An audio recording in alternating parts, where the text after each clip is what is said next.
You may think that you're not that scared of the thing OCD's latched to. But usually in reality, I tell quite quickly when someone comes in for a session how scared they are of it when we look at either presenting an exposure towards it and then they go, oh, I don't want to do that.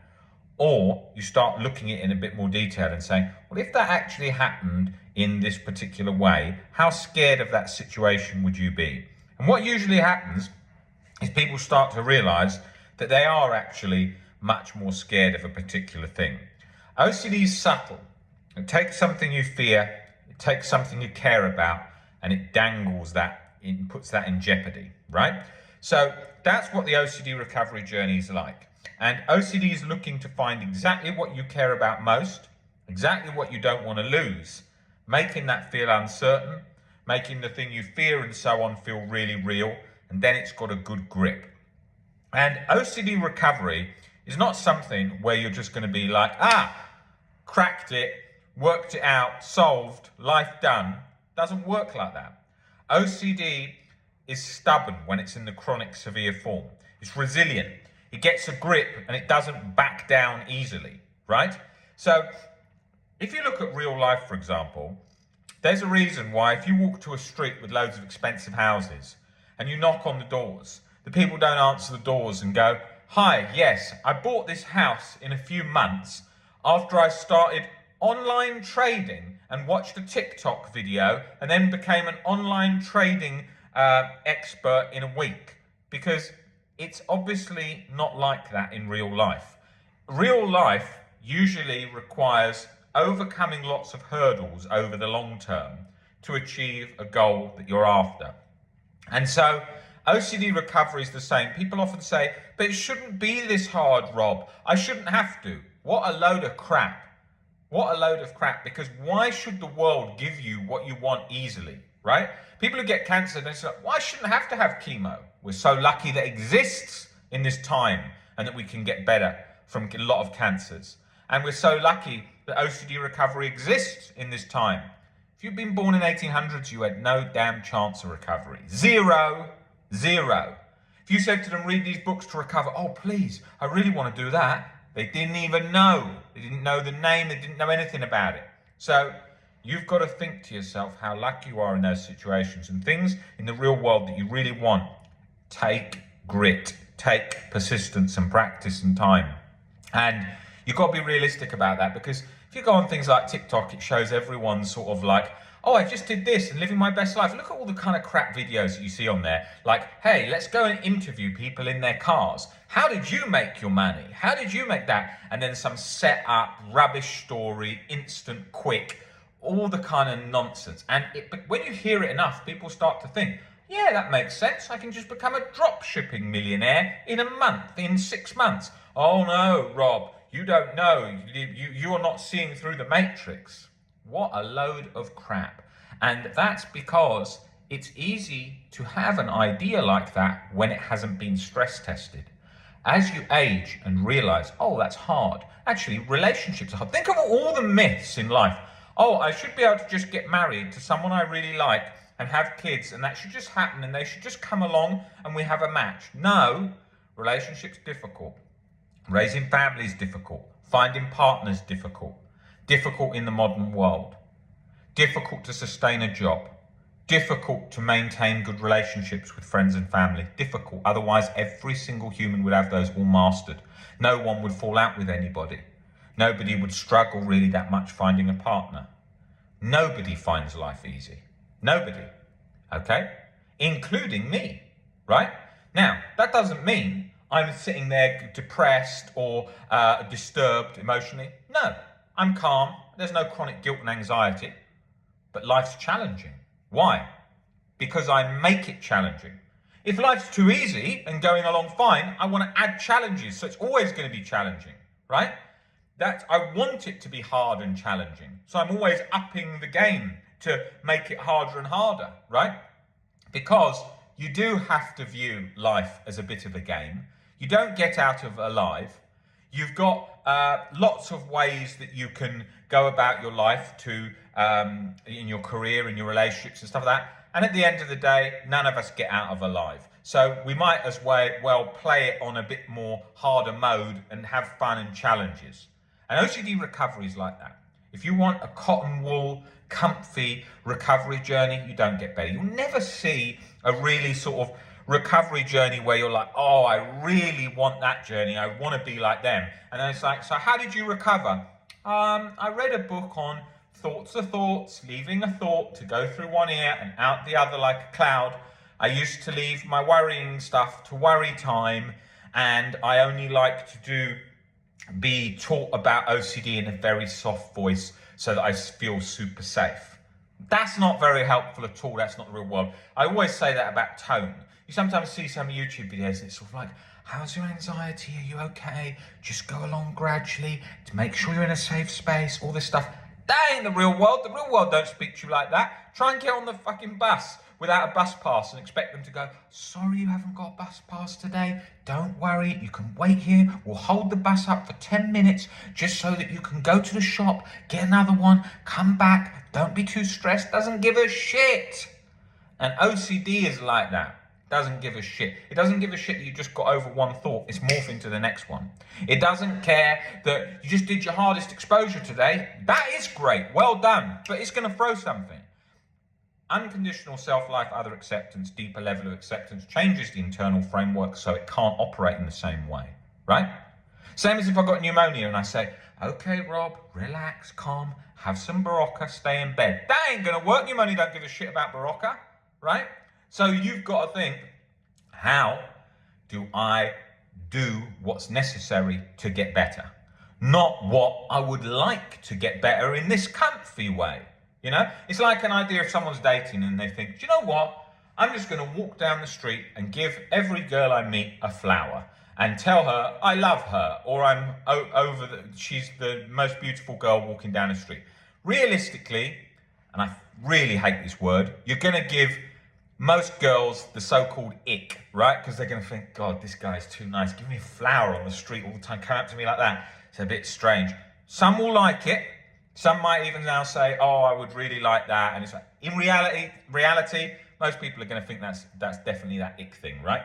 And that is the same with OCD recovery. However you want it to be, however comfy, the idea, oh, just sit over there and I'll read this nice comfy book and then I will do some meditation with a nice sound of some running water. OCD doesn't give a shit, doesn't care about that. Yes, those things have helpful elements, of course, but it needs to be shown, the brain needs to be shown. You do not need to keep the chronic anxiety, chronic guilt cycle going 24/7. OCD takes orders from beliefs, not thoughts. You've got to get right in there to the core of it, right?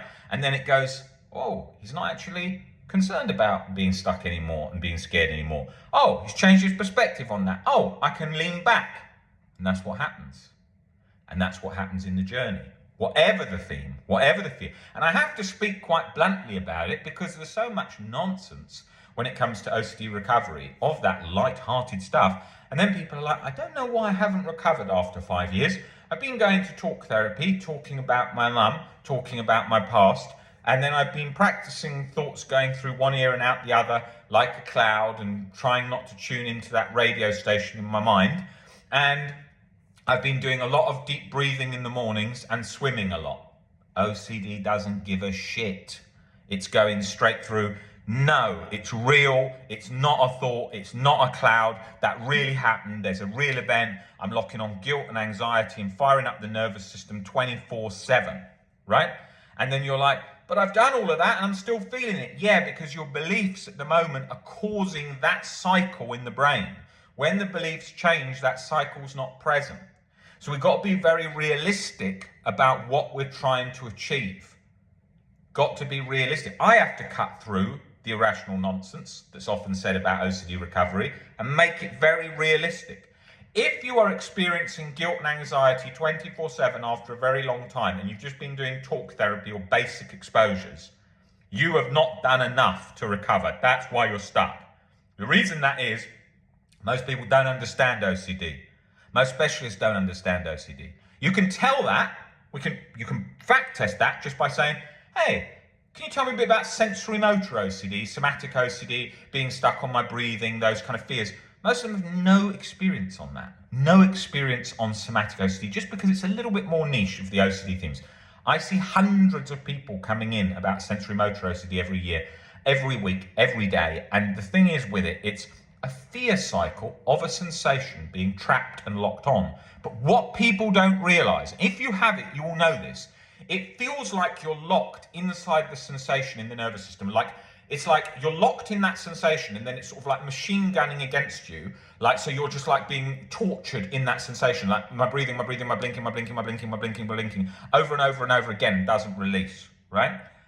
And that experience is very hard to understand if you haven't had it. And it's very hard to understand how to get someone out of that and to teach the nervous system and the brain to dial back that locking mechanism. That's only going to happen if you really understand it, okay? It's like if I take, for example, a shotgun, and I say, here's a picture of a shotgun, right? What do you think it does? But you can only watch Disney cartoons of a hunter firing that shotgun, right? And now take it, use it, and shoot that clay pigeon that's about to come out in the next few seconds, right? Your experience of that, you're not going to know what it kicks like. You're not going to know the feeling of it. You're not going to know any of that experience, like how much that you have to aim differently so that this way. And look, I just picked that as an analogy, right? I'm not an expert in shotguns. I could have picked anything. The problem is this. If you do not understand how something works inside and out, like if you know how a car engine works inside and out, you know how a shotgun works inside and out, right? You understand what is going on from all dimensions. Even if you have OCD, it doesn't mean you have an understanding from all dimensions. You might think of it completely wrong. Oh, I don't know why I'm having this thought. Oh, I'll just leave that thought there. That's not much of a dimension. When I'm looking at OCD, I'm looking at every single thing in every single variation. Here's another brain with OCD, one of hundreds of thousands of brains. It's operating in this particular way because of these fears and behaviors and upbringing. Let me have a look at this one. And I can look quickly and see, that's that belief that's causing that catastrophized perspective. They've got chronic guilt there because they're viewing that in a particular way, and that's causing a catastrophized cycle. That means the nervous system's keeping that locked on in the background. It feels like a cortisol soup that you're simmering in 24/7. Then you've got a feeling of like you're treading water at 100 miles an hour in your mind to escape that sensation, which isn't working. Then it's become the compulsive cycle that's fueling that internal framework of OCD. Right. Cartoon of shotgun with hunter firing a duck, right? Can't really gauge what's going on there apart from pixels and illustration. Very different situation. So you have got to have a better understanding of OCD and be fiercely realistic about how you're going to recover. So like, if you just got a disease today and the cure for the disease is to take a certain tablet or to have a certain treatment, if you decided, I know what I'm going to do, I'm going to just drink tomato juice. Well, unless tomato juice has been proven as the thing that leads to resolving that disease, tomato juice doesn't equate to that. You're wasting your time drinking tomato juice. Some health benefits, but you've got something that's a big problem, a big elephant in the room.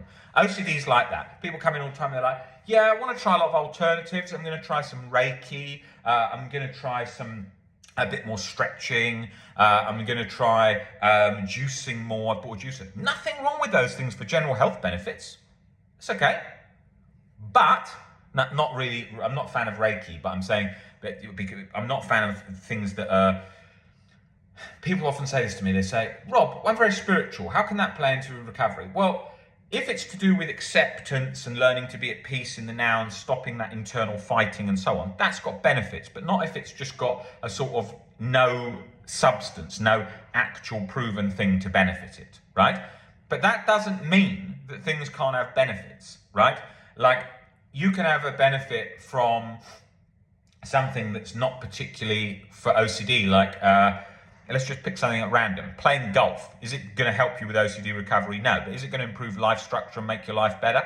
Yeah. So is it going to be good for OCD? Yeah, in general, but it's definitely not going to get to the core of it. Core of it is a perspectives-based thing, so that you're changing how the brain has got like a mental highway going through it. You're stopping those bits where there's like a mental roadblock, and you're carrying the highway on into a peaceful scenario. And that's what's happening. And in your mind, you can feel that mental lockup, you know? And I think it's really important to just can't highlight enough the importance of doing what's necessary to recover. Because otherwise, where the hell are you going? What are you doing? What are you wasting your time on? If I just drink tomato juice, I might like the feeling and think, oh, I can fire up my brain and make new neural pathways from tomato juice. No, it's not gonna do that. Let's use this as an example. A phone ringing, right? Let's treat this as an intrusive thought. It's frustrating listening to a phone ringing in the background, especially when I'm making a video, and for you listening to the video. But once I carry on the video and don't care about it, is it going to bother me? No, right? But is it going to still play out? Yes. So how do I get that to stop, right? So, oh, look at that, perfect timing, just as I said stop. But you would get the thing that's playing out to stop by changing your perspectives of that thing so that you're not bothered by that thing. And the difference in the brain rather than a phone is that the brain, once it can see you're not scared, you're not worried, you don't want rid, it's not an alarm anymore, it goes, oh, I'll turn it off. And that's how you bypass that. But it's scary initially when you start with OCD, because you think, what if it never goes off? What if it's stuck? Because you don't understand how it operates, you know? Same as with tinnitus. Oh my God, the sound's never going to stop, but it's how it's going through that limbic system. As your relationship changes with the fear, as you become more accepting, that cycle fades down. And that's what recovery is. And that's how you recover. And we are here to help you do that. The team is here. We work round the clock with pretty much every country in the world. We have a team of translators that translate most major languages. If you want to come in for a one-to-one session with us, email phil@ocdrecovery.com or click the WhatsApp link below. And you can message us on WhatsApp straight away. We get back to you within a few hours usually. And we will work through the journey with you. Doesn't matter if you've been stuck 40 years. Doesn't matter if you've been stuck 1 month. Doesn't matter what the theme, if it's real event. It doesn't matter. None of it matters. Doesn't matter if it's really a thing you did and you think it's the worst thing ever. Doesn't matter. The chronic guilt, chronic anxiety cycle, we will break down with you and restore that baseline inner peace once again.